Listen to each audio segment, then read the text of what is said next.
Venus एक planet है। ये सूरज से दूसरा प्लैनेट है। हम वीनस को आसमान में देख सकते हैं। ये बहुत ब्राइट होता है। कभी कभी हम इसे मॉर्निंग स्टार या इवनिंग स्टार भी कहते हैं। वीनस साइज में धरती जितना ही है, इसीलिए ये धरती का सबसे क्लोजेस्ट प्लैनेटरी नेबर है। दोनों प्लैनेट्स रॉकी हैं, लेकिन वीनस हमारी धरती से बहुत अलग भी है। ये एक फैसिनेटिंग और रहस्यमयी दुनिया है। वीनस का एटमॉस्फेयर बहुत थिक है। यह इतना घना है कि यह एक मोटे कंबल की तरह पूरे ग्रह को ढक लेता है। इस मोटे कंबल के कारण वीनस की सतह पर बहुत अधिक दबाव और तापमान होता है। यह धरती के एटमॉस्फेयर से ज्यादा थिक है। धरती का एटमॉस्फेयर पतला और ब्रीथेबल है, जबकि वीनस का एटमॉस्फेयर इतना घना है कि वहां पर जीवन की संभावना नहीं है। एटमॉस्फेयर ज्यादातर कार्बन डाइऑक्साइड गैस से बना है। इस गैस की उच्च मात्रा वीनस के वातावरण को विषैला बनाती है और वहां पर जीवन को असंभव बना देती है। ये गैस सूरज की हीट को ट्रैप कर लेती है। जब सूरज की किरणें वीनस की सतह पर पहुंचती हैं, तो ये गैसें उन्हें वापस अंतरिक्ष में जाने से रोकती हैं। इससे ग्रीन हाउस इफेक्ट बनता है। यह प्रभाव वीनस को एक विशाल ग्रीन हाउस की तरह बना देता है, जहां पर तापमान लगातार बढ़ता रहता है। ग्रीन हाउस इफेक्ट की वजह से वीनस बहुत ज्यादा गर्म है। वीनस का तापमान इतना अधिक है कि वहां पर सीसा भी पिघल सकता है। सरफेस टेम्परेचर 900 डिग्री फ़ारेनहाइट से भी ज्यादा हो सकती है। यह तापमान इतना अधिक है कि वहां पर किसी भी प्रकार का जीवन संभव नहीं है। यह मर्क्यूरी के सरफेस से भी ज्यादा गर्म है, जो कि सूरज के और ज्यादा पास है। हालांकि वीनस का घना एटमॉस्फेयर और ग्रीन हाउस इफेक्ट इसे और भी अधिक गर्म बना देते हैं। थिक एटमॉस्फेयर सरफेस पर बहुत ज्यादा प्रेशर भी बनाता है। यह दबाव इतना अधिक है कि यह एक पनडुब्बी के गहरे समुद्र में होने वाले दबाव के बराबर है।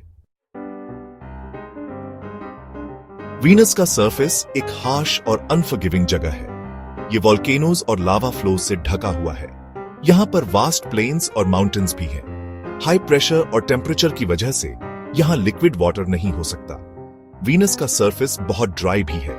यहां डस्ट और रॉक्स को धोने के लिए बारिश नहीं होती। सरफेस कंटिन्यूअसली वोल्केनिक एक्टिविटी और इंटेंस हीट से रीशेप होता रहता है। Section 4, Venus, Earth's twisted sister. Venus, often referred to as Earth's twisted sister, is a planet that intrigues scientists and space enthusiasts alike. Despite being our closest planetary neighbor, Venus is vastly different from Earth in many ways. Venus के कुछ और strange और unusual features हैं।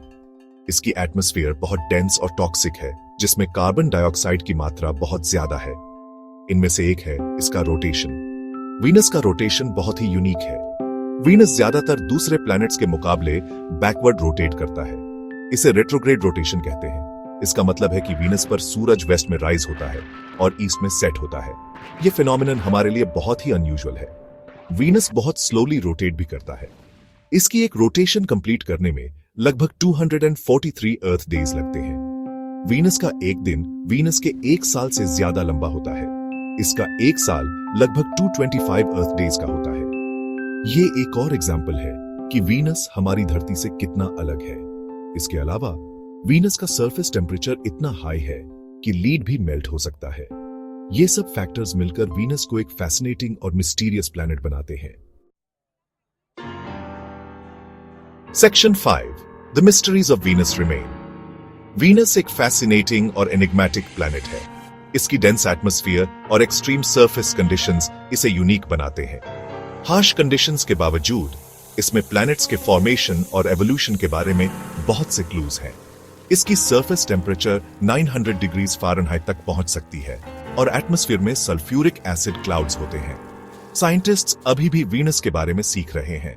वे इसके complex atmospheric dynamics और geological features को समझने की कोशिश कर रहे हैं। वो इसके एटमॉस्फेयर और सरफेस को स्टडी करने के लिए स्पेसक्राफ्ट भेजते हैं। इन मिशन से वैल्यूएबल डेटा मिलता है जो हमें वीनस के रहस्यों को सुलझाने में मदद करता है।